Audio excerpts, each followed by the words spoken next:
like this. You don't really exist. No offense. You don't really exist. All that truly exists is God. That's true monotheism. You see, I didn't say you don't exist. I said you don't really exist. You do exist. In some form of reality, you exist. But you don't really exist. You see, as a true monotheist, what I call a hardcore monotheist, as opposed to softcore monotheist, okay, a hardcore monotheist believes not that there's one God. Everyone, all the softcore monotheists, the monotheism we learned in elementary school, that was a sleeper. There's God up there somewhere. The sleeper monotheism, the one that doesn't change your life, is the belief in one God. Right? That's not going to change anyone's life. Say, Daniel, is it going to change your life to find out there's one God? Not so much. Yeah, a little. Yeah, it might change a little. You know. But Judaism doesn't say that. That's not what we say. We don't say that there's one God. We say that God is one. That God is absolute oneness and indivisible oneness. Well, if God's indivisible oneness, that means that anything there is nothing outside of that. Because once you say there's something outside of that, God ends. That gives corporeality, order, limit, finitude, finiteness to God. That's why we say God is one, right? When you read in English, in the prayer book, the Shema, it doesn't say, "Hear, O Israel, the Lord our God, there's one of Him." It doesn't say that. It says, "Hear, O Israel, the Lord our God, the Lord is one." He's absolute oneness. When we say that, we cover our eyes with our right hand. Because when we say that oneness, when we're saying our ultimate truth, the thing we say on our deathbed, we say it in the morning, we say it at night, we say it before we go to bed, in case we don't wake up. When we mention that oneness, we cover our eyes with our hands, because when we're saying the truth that God is absolute oneness, we don't want to see the lie, the matrix, the multiplicity of this world. Because they're in contradiction with one another. They cannot both be true. We can't have God be absolutely one, while at the same time have all these chairs and all these tables and all these people and all these protons, neutrons, electrons, and all this multiplicity in this world. Something's got to give. So either God's making us up or we're making God up. But they can't both be absolutely true. That's what I mean. You don't really exist. You can't really ultimately exist in light of God being absolute oneness. So it's a funny thing, because the concept of God created the world in a way is heresy. God created the world, meaning God, who ends here, created the world over here. It says God created the world, meaning God ends, the world begins. That's not the God of the Jews. That's not what we came to teach the world about when we came to teach the world about monotheism. Now, it's a bit hard to get your head around it, because it means you're ultimately an illusion of God's imagination, a figment of God's imagination. It means ultimately you're in the mind of God right now, and you've never been anywhere but the mind of God. So if you had a GPS system, right now it would tell you you're in Jerusalem, in the old city, across from the Temple Mount. But your GPS system, meaning the satellites and the whole entire GPS system itself, is inside a whole other system called the mind of God. So though you exist in location, and the GPS system would show you where you exist in location, there's really a much greater reality, which is alocational. It's alocational. It's somewhere inside this infinity called God. And inside that mind of God is where we truly exist. There's a good movie that kind of talks about this. It's called The The Truman Show, I think it was. The Truman Show, where this guy's living a whole life in a domed Hollywood set, and he thinks he's living in his. Yeah. You saw that? Yeah. So the Truman Show. So it's kind of like that. Meaning we think when we go out of this room to the outside, we think we're going outside. But we don't realize that outside's also inside. Anywhere you've ever been.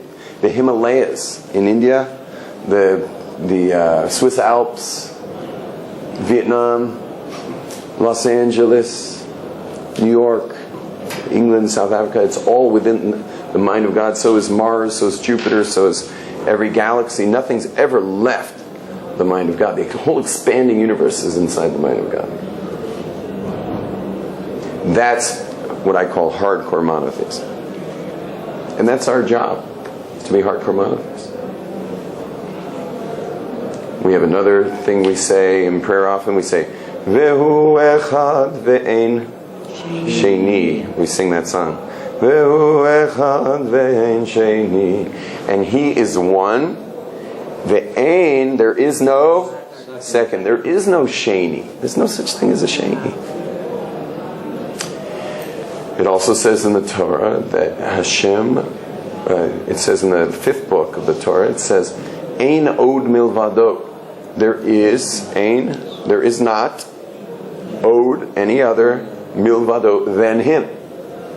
So the Torah is telling this over and over again. And this isn't like some idea that Rabbi Glaser is coming to put on you that we don't believe we have imperative existence, but rather that God is the imperative existence.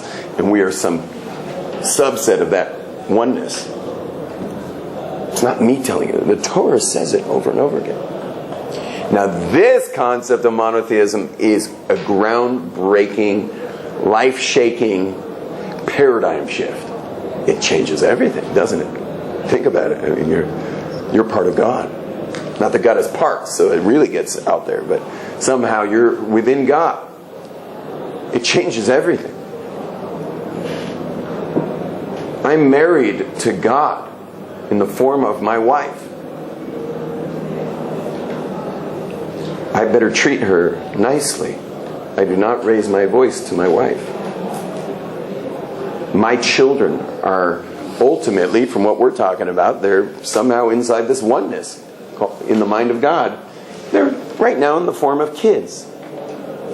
My kids, but they're not really my kids. They're really God's. And do I have any permission to hurt them in any way?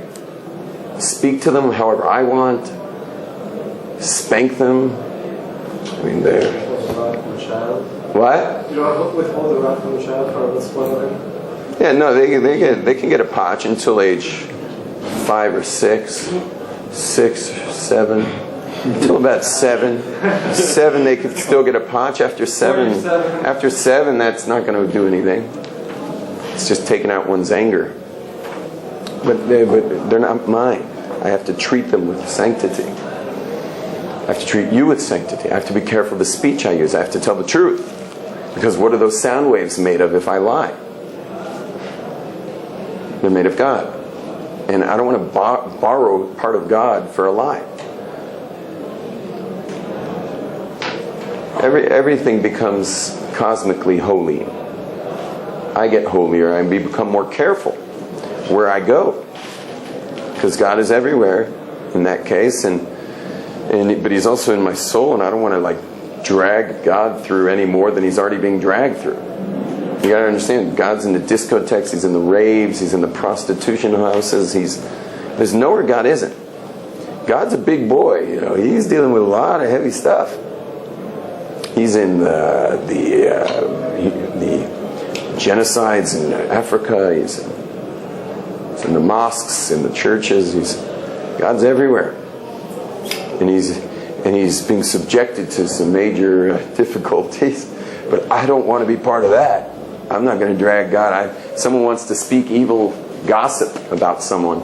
I'm out of here. I'm just going to go like this. I don't want to hear it because I don't want to drag God through any more than He's already being dragged through. Yeah. How do we reconcile this idea with the fact that if you don't separate or do things with Kedusha, that you don't bring down Hashem to the physical world? How do you reconcile that idea with the fact that God is everywhere, even in the places of evil and darkness? I don't understand the question. One of the sages says that God is everywhere that man allows him to be. Right. And so there are spaces spiritually that are absent of God. They're only, that's only figuratively absent of God. Meaning the famous line is, "Where is God?" And the answer is, "Wherever you allow him to be." That's just to teach someone a lesson that if they're not feeling God, it's because they're not allowing themselves to. But we have another statement. It's just not making Right. We have another famous statement in Judaism is, if you're feeling far from God, it wasn't God who moved.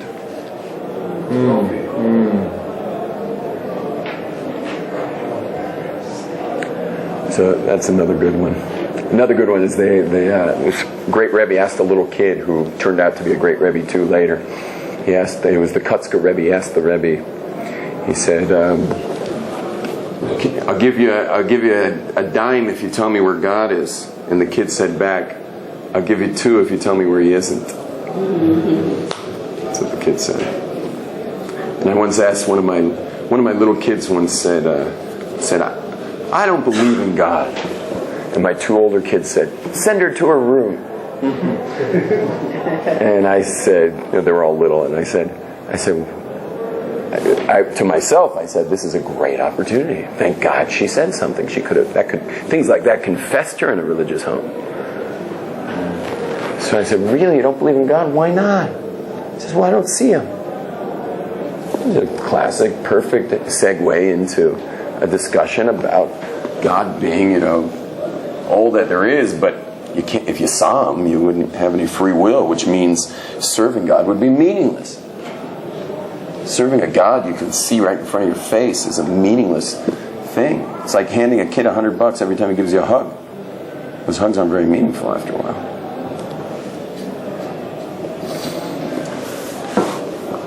And I explained to her this whole concept that we're discussing today about this oneness idea. So one day I asked the kids why you can't see God. And you know what she said? That same little girl, she was 4 years old a year later. I asked the kids, she said at 4 years old, so my question was, why can't you see God? And she said, because if you could see God, you wouldn't see anything else. That may be over everyone's heads here. But what that means is the only reason you see everything else is because God's, so to speak, veiled himself into physical reality. So you won't see him, so you'll have free will and your choices are meaningful, therefore. But if you were to see God, you wouldn't see any of this.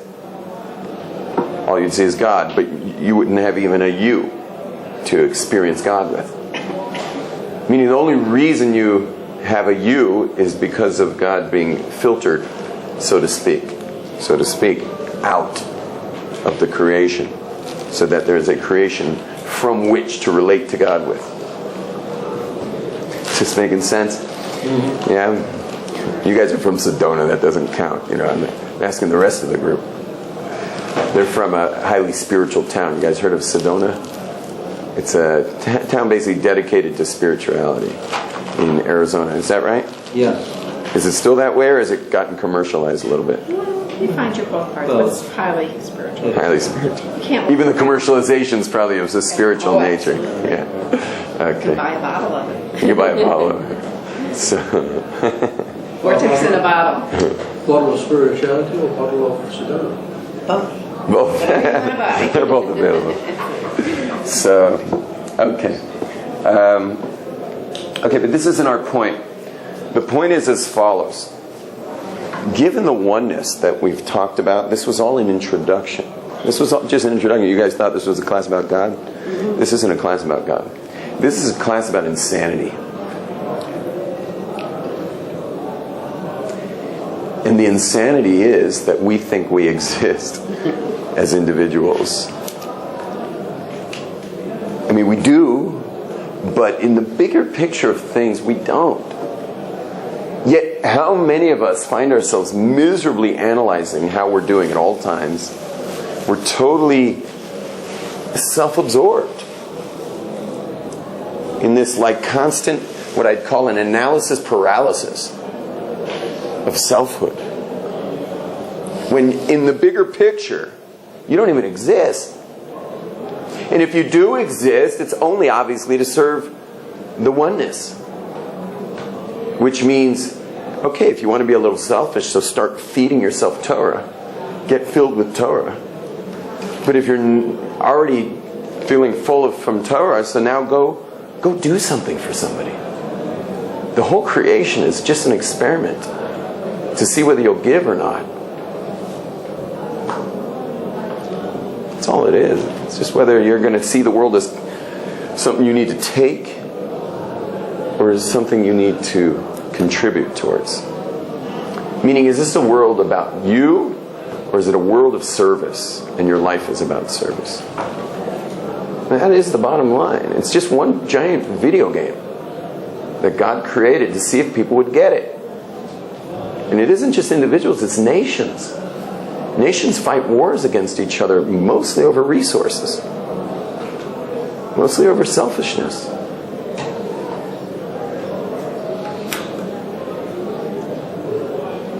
That's the experiment of creation, both on the global level, nation versus nation, and on the individual level.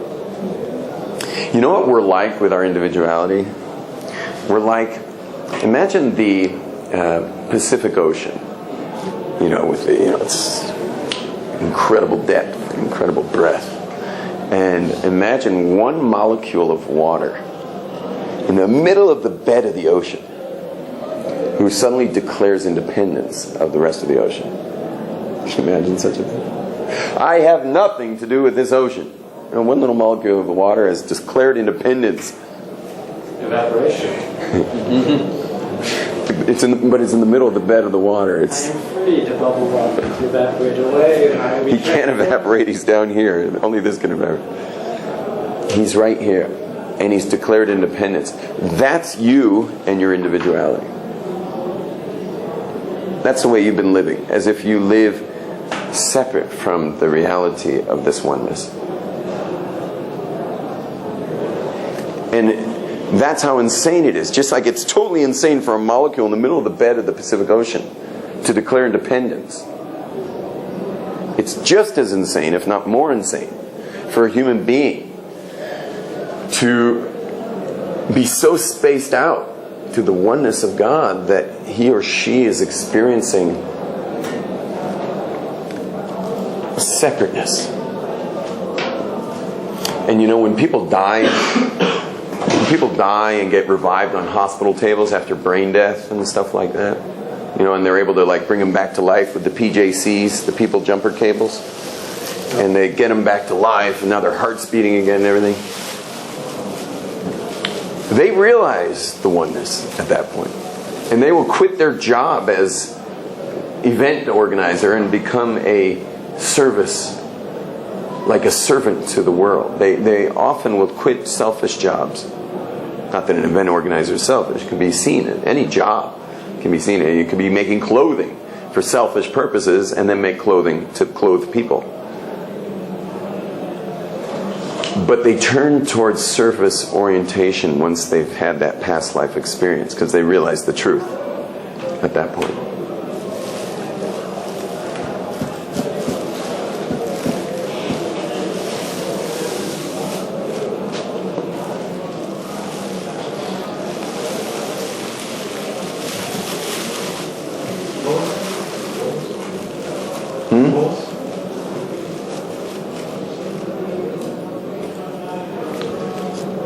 So the question is really about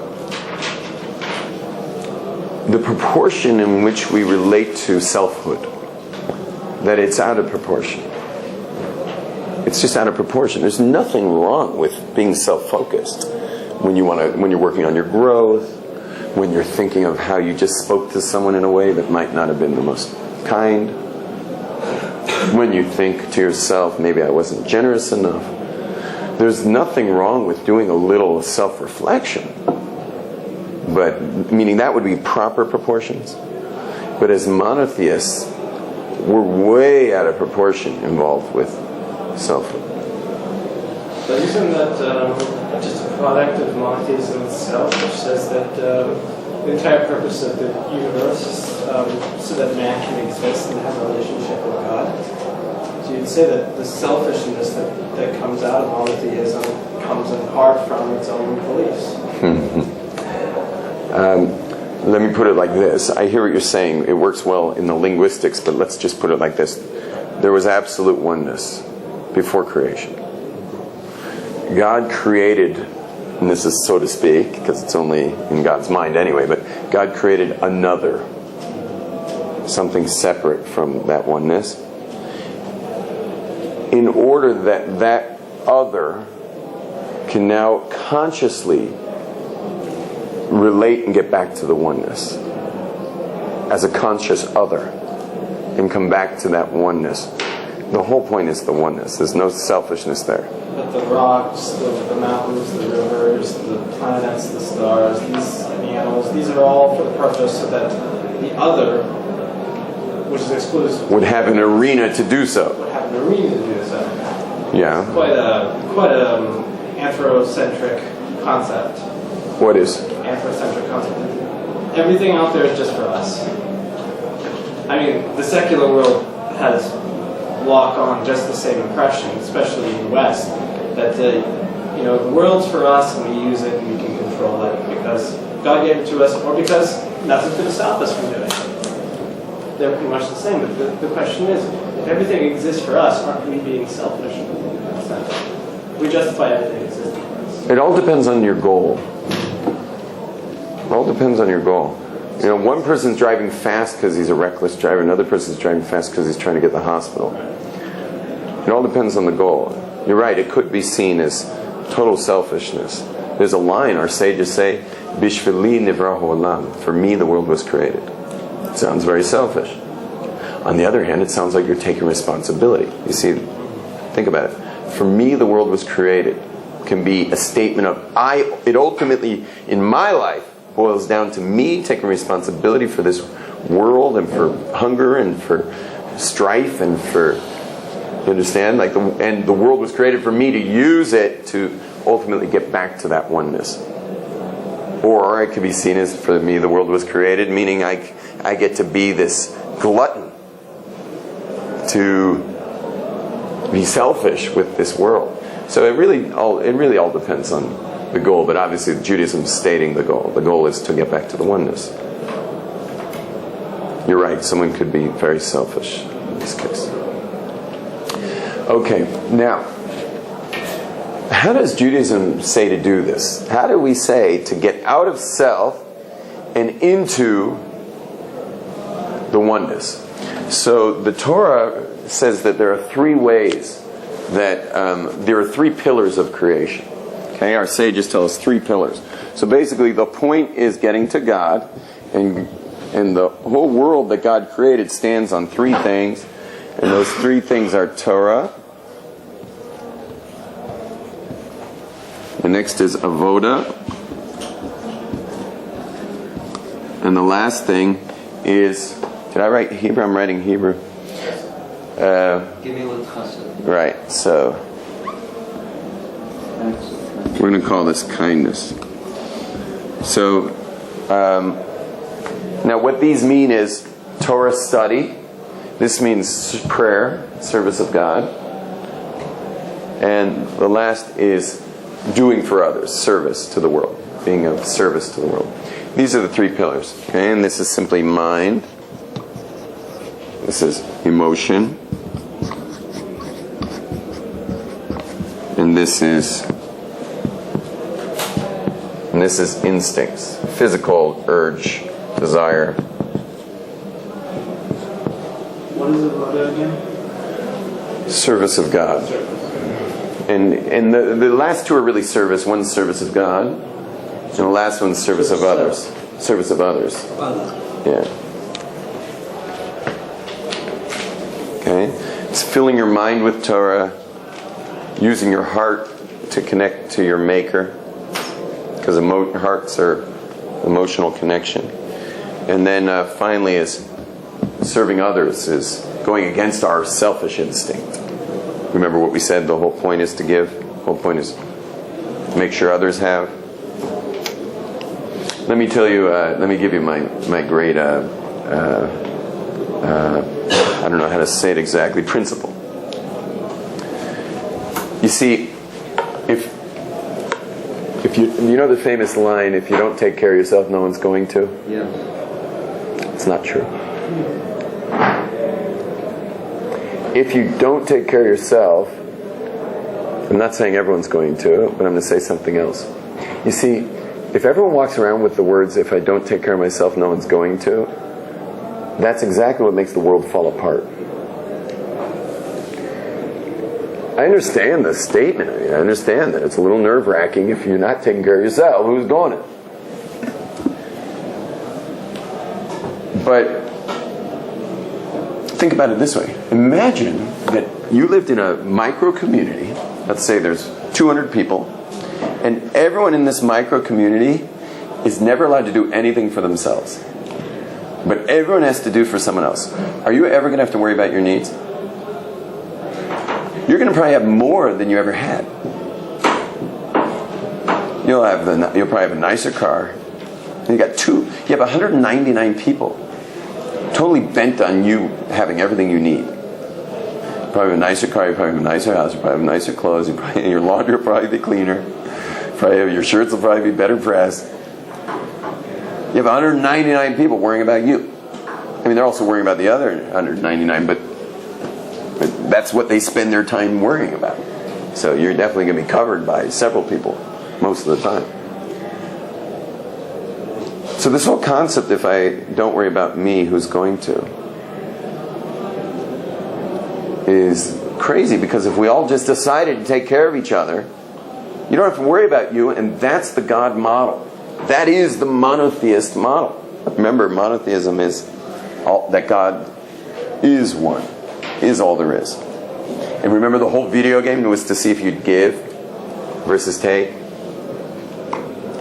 Well, in the model of everyone taking care of each other, you no longer have to worry about you. And then the world was fixed, and it came to rectification.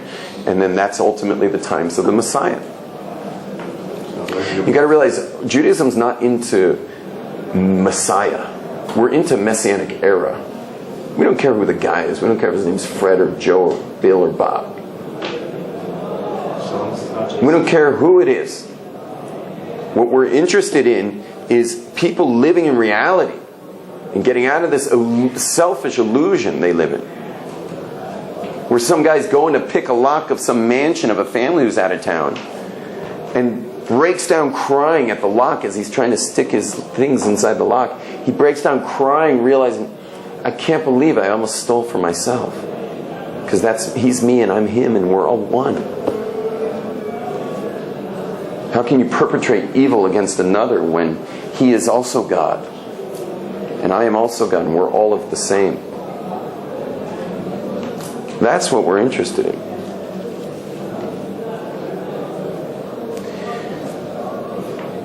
This model of reality is the way we're supposed to live, and God is simply waiting. God has a tremendous patience.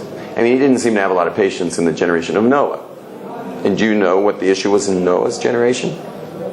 It got to the ultimate of, if I don't take care of myself, no one will. So you weren't allowed to give money, you were not allowed to even lend. Lending was forbidden according to the law. If he doesn't have enough, let him die. It was classic social Darwinism, survival of the fittest.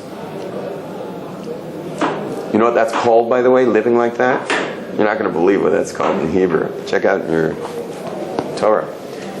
It's actually called, this is going to be funny when I tell you, but it's called Hamas. The word Hamas in Hebrew, I don't know what it means in Arabic, but the word Hamas in Hebrew means financial, cruelty or ruthlessness, financial ruthlessness. And it's called Hamas, and it's enough to destroy the world.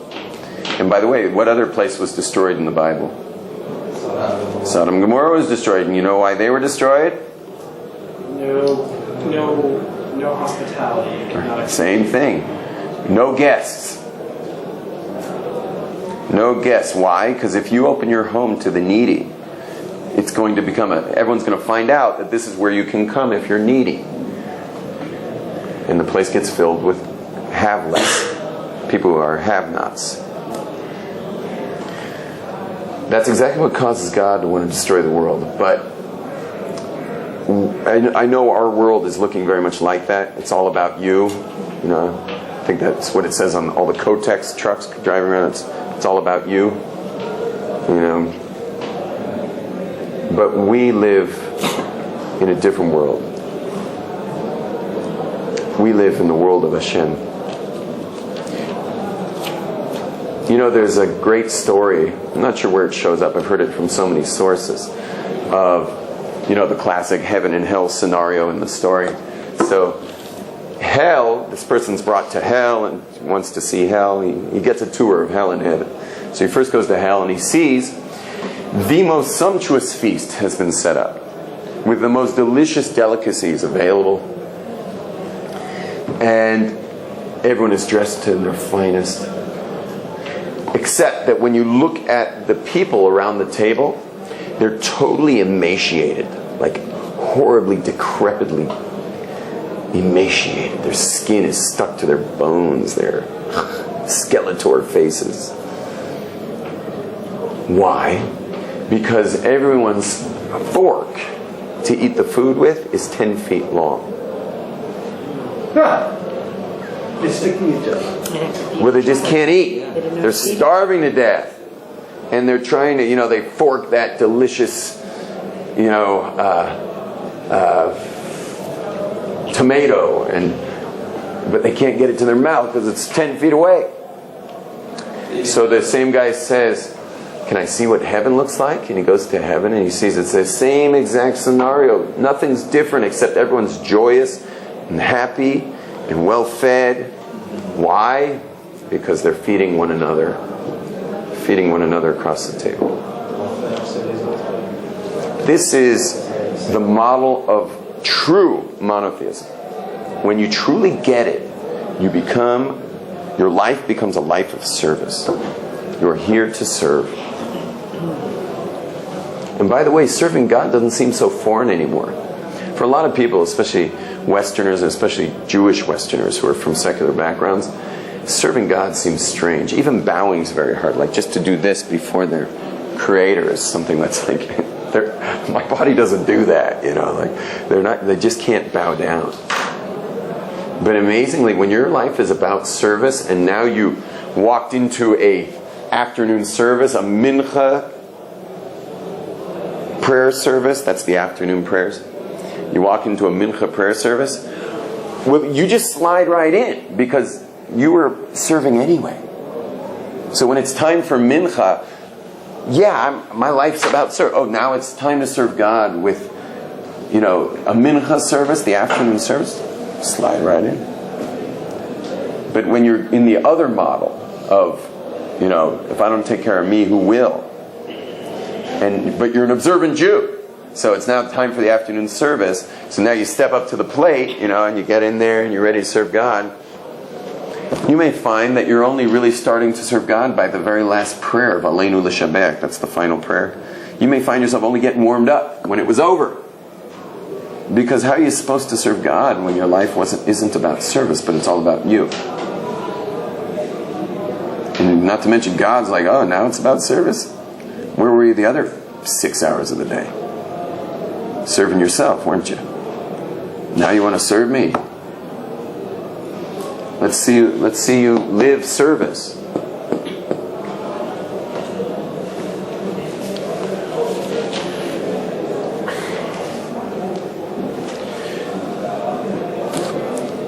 So, what I want to share with you is a piece of advice that we should all get right now and take with us from this class. Discover what your special service is. What are you here to do for this world?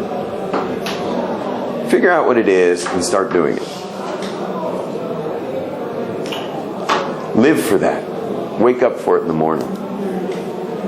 Go to sleep early enough at night so you have the strength in the morning to serve.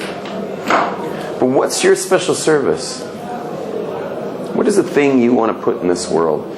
It might come from a feeling of that you're bothered by a lack of it. And since you're bothered by a lack of it, it must mean that you're here to fix it. Because it doesn't bother the other guy. I'll give you an example. I have a neighbor who was raised in Jerusalem. And he was raised here during times of famine and other difficulties and stuff. So what he hates is people who don't have enough food. So he spends all his time feeding people. He's a good guy to go visit if you're hungry, by the way. Because he'll feed you when you come over. But it's not just that. When the holidays come for him, he cannot sleep at night with the notion that there may be a Jew in Jerusalem or any other city in Israel that doesn't have food on his table, cannot feed their children on that holiday. And any day of the week he feels that way, but a holiday he just can't sleep. So he won't sleep. You know what he does? He spends all night up, every night, and he calls all around the world to raise money. And then when he gets all the money together, he goes out and he buys the staple foods and sets up these boxes. And I was doing it last week. I was filling boxes for him. I brought in a whole group of people from America. And I said, hey guys, time for service. And we went in this place and we started loading the boxes with food. The truth is, so I'm really his partner in the place. And we have a hall where we, for underprivileged families who have life cycle events like a circumcision or a kiddush or anything like that, we have a hall where we house them. That's also where my seminar is run, which starts tonight. So he can't live without that. Now, here's the thing: is he is so busy feeding people, he never has time to what? Feed himself. No, he feeds himself. He's a nice, jolly guy. He's got a bowl full of jelly there. He never has time to what? Remember the Pacific Ocean? What does he never have time for? Separate. Take care of serve himself. No, he definitely takes care of himself. What? Serve himself. He never has time to be involved in this, like, staring at one's belly button, like self-analysis, analysis paralysis that we all get ourselves stuck in. You have to understand that your constant working on yourself and how am I doing now, which I said was like insane.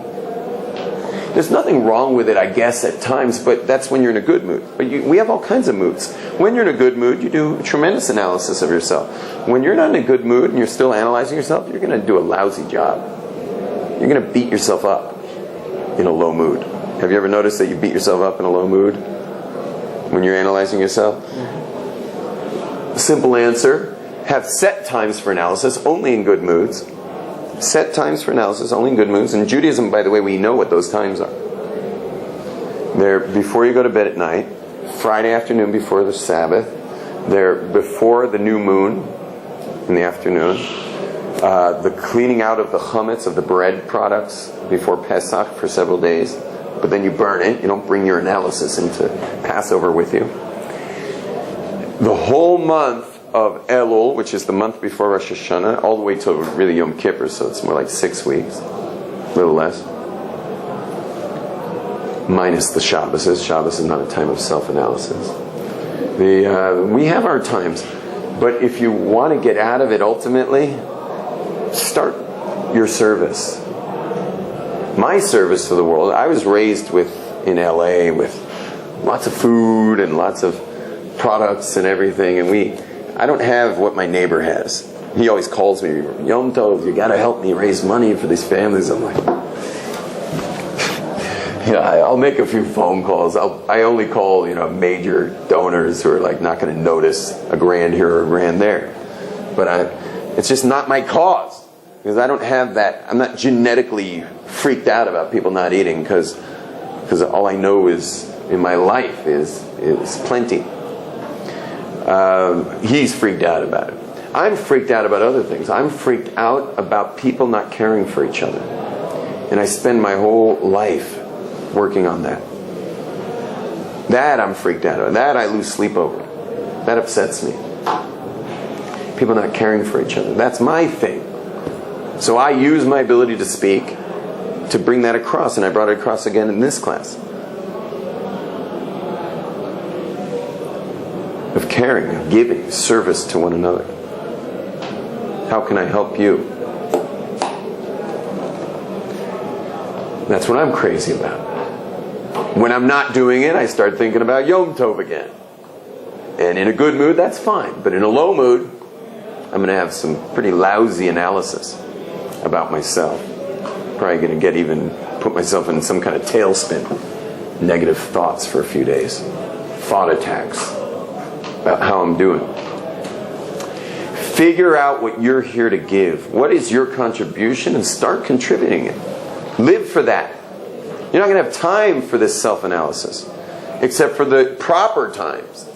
You see, the reason we're given analysis, and by the way, Jews have been given an extra portion of analytical ability, meaning Gentiles have called us every name in the book over the history of the world, except for dumb. Right?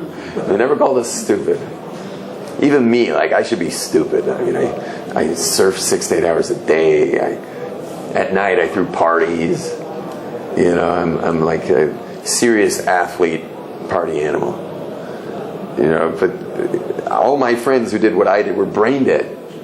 You understand? Anyway, the point is the reason we were given this analytical ability was not to analyze ourselves. It was to analyze what? Torah. Torah isn't simple, guys. Torah requires great analysis. This whole book called the Torah, all these words are just hyperlinks that shoot you to the oral tradition. And the oral tradition is like massively complex. Take logic, go to a logic class in university, it's like logic, Talmud, the oral law is like logic on steroids. And you have to understand that just to be fulfilling the commandments of the actual Torah. You're going to need great analytical ability to do that. I mean, wouldn't it be a dirty trick to give the Torah to anyone else? To anyone else? Can you imagine? I mean, if you're going to give the Torah, you got to give it to people who can handle it. Handle analyzing the Torah. Now, I'm not saying that Gentiles can't analyze the Torah. Of course they can analyze the Torah. But not as an entire nation. Meaning we're a nation that can do it.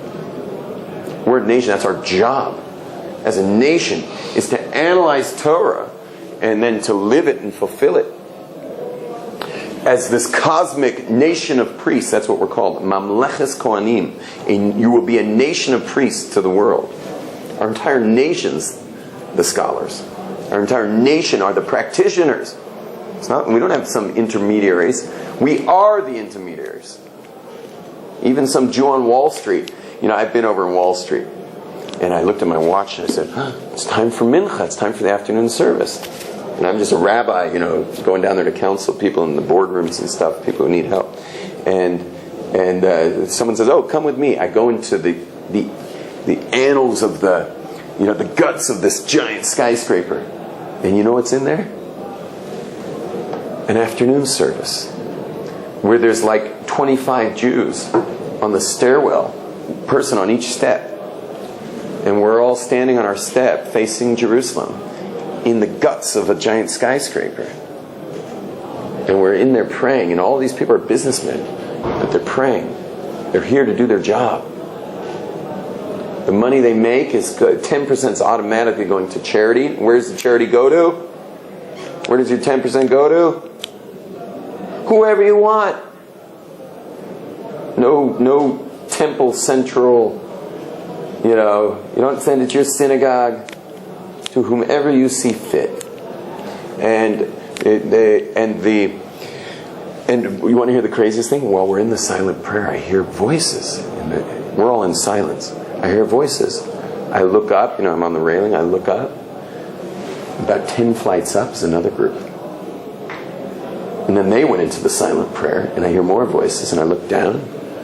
About 10 flights down, another group. This whole, meaning the guts of the buildings of Manhattan, of the financial world of Manhattan, are filled with prayer. Filled with prayer and filled with proper priorities, because all those prayers, the silent prayers, are just 19, those 19 benedictions are 19 priorities that a Jew should have. And we repeat them 3 times a day. The morning, the afternoon, and the evening. Jews have been given analytical ability to decipher the Torah, to live the Torah. Otherwise, your analytical ability isn't for analyzing yourself. We have times for that. And the way you keep yourself well distracted is you are of service. And why are you of service? Because you realize that all there is God. And if all there is God, then I'm part of God, and therefore I don't need to worry about anything else but that oneness. And if someone else lacks something that I'm here to give, I'll give it. And I stay well distracted with the truth that we're here to serve. And now, you ready for the magical part of the principle? And I'll end with this. Is that if you decide, so you might say to me, well, Rabbi, you tell us you should serve, but we don't live in a micro community of 200 people where 199 of them are taking care of me. Are you ready for the grand promise? There's something magical that happens when you choose to serve, without even looking around to see if someone will take care of you. The second you decide to serve others, which means you're now fulfilling the purpose of creation, which means God who runs creation, and by the way, the whole creation is really of God anyway, God starts taking care of you via all kinds of other cosmic, serendipitous ways. Meaning the second you stop worrying about you and start worrying about others, then God Himself will start making sure that all the pieces will fall into place so you are always taken care of. It is amazing, and I promise you that. And you can test it out and come back to me and tell me that if you went and started serving others and stopped worrying about number one, but started worrying about number one, the oneness, you will come back and tell me, Rabbi, it was amazing. But I never lack. I never lack because now I'm on God's team. I'm fulfilling the purpose of the video game, which is to get that everything is of oneness of God, and I'm here to serve. And when you do that, which is an act of faith, because you don't have the 199 people saying, don't worry, I'll take care of you. But when you do that as an act of faith and just start serving, you will be cared for. So start figuring out what your contribution is and start fulfilling it. And if it takes money, use other people's money. There's enough people making money in this world. Then if you actually had a dream to contribute something to this world, to waste any time working to pay for it would be crazy. If it costs money. Not everyone's contribution costs money. But if your contribution is going to take money to organize it and create it, don't spend your money on it. We need someone out there doing it. Use other people's money. There's plenty of people making enough money who would be more than happy to give their 10%. And by the way, why does Judaism say you can give your 10% to anyone? As opposed to some central authority? Because every single person is here to serve. That's a major pillar of creation. Well, if every person's here to serve, so he needs to have his contribution sustained, often financially. So the second you have something you're here to serve the world with, you are now entitled to that 10% of someone else's charity to make sure that it takes place in the world. Because the world is about fulfilling this oneness. Well, every individual has his own contribution. Well, who's going to pay for that contribution? What, are you going to go to the synagogue and say, listen, I've discovered my contribution. You don't mind flowing a little cash this way? You know, the rabbi's going to be like, well, we'll bring it up at the next board meeting. You know? No, the charity goes to each individual. Okay, shalom everyone. Peace.